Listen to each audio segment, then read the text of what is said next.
How to give access to Google Drive link to everyone. For that, first of all, you have to open up your Google Drive in your device and make sure that you're logged in with your preferred account.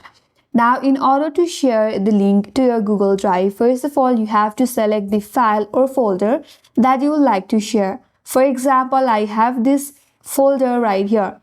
Now, to share it or to allow access to the link to this folder in Google Drive, you have to click on three-dot icon next to it, and here click on share. Here go to share, and once you see this kind of interface right here under the general access, click on this drop down, and from here you have to select anyone with the link.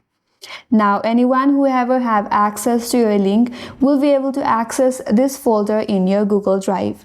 Now, once you have selected anyone with the link, you can copy the link and then share it. So that's the way to allow access to your Google Drive link to everyone. And that's all for today's video. Hope this video was helpful, and if you're new to our channel, consider subscribing. Thank you for watching and stay tuned for more videos.